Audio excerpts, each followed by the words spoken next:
Okay, Reed, I've been thinking about my energy levels lately, and it makes zero sense.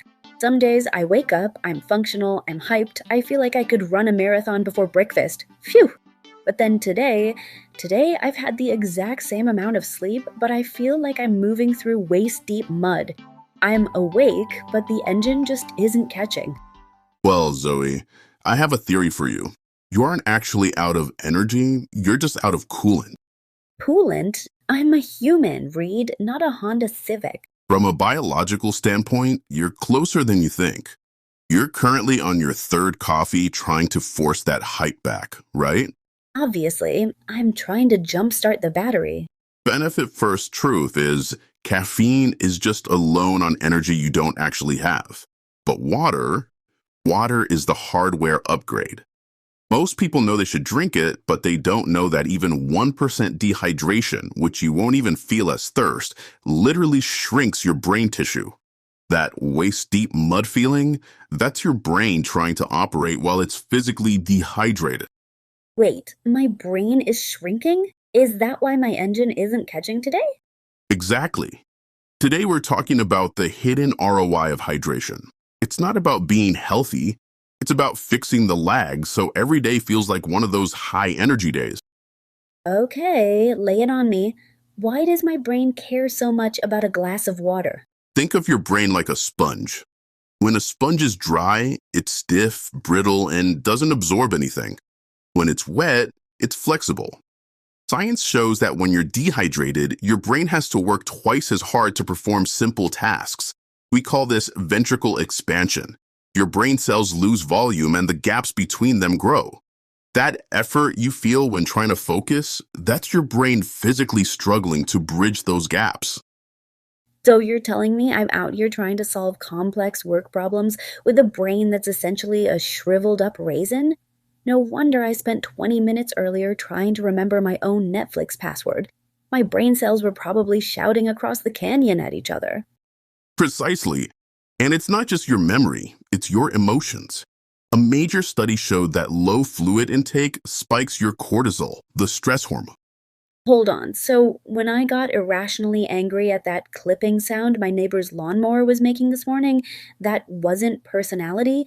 That was just me being dusty? Essentially, yes. Dehydration is a physical threat to your survival. Your body panics and sends out cortisol to protect you. You feel that as irritability. Drinking water is literally liquid patience. Liquid patience. I love that. I'm gonna start carrying a gallon around so I don't get arrested in traffic. Sorry, officer. I'm not road raging. I'm just at 2% capacity. My sponge is dry. It's a valid defense. But the real motivation is the long-term play. A 30-year NIH study found that people who stay optimally hydrated show significantly fewer signs of biological aging. So you're saying if I drink enough water, I might actually stop looking like I've been through a localized sandstorm every Monday morning? Exactly. Hydration is the only anti-aging cream that actually works from the inside out. It keeps your organs and your face from feeling the friction of daily life. All right, Reed, you win. Water is the secret to being a young, calm genius. But here's the problem I forget.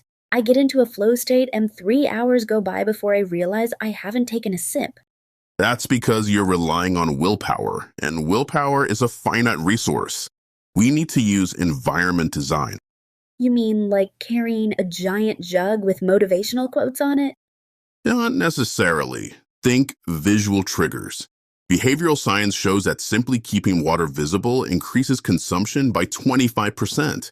If you have to move your water bottle to get to your car keys or your laptop, you'll drink it. Okay, so it has to be within arm's reach at all times? Even closer, use the laptop anchor. You have a desk. Your water bottle shouldn't be next to your laptop. It should be between you and your keyboard when you sit down. You have to physically move it to start working. That touch is the trigger. And for the people who hate the taste, use a straw. It sounds silly, but data shows people drink 30% more water when using a straw because it bypasses the sipping struggle and makes it a passive action.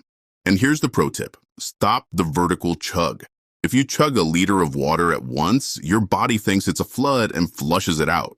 You want the horizontal sip, small, consistent sips. Allow the water to actually move into your cells. It's the difference between a flash flood and a gentle rain that actually helps the garden grow. I like that.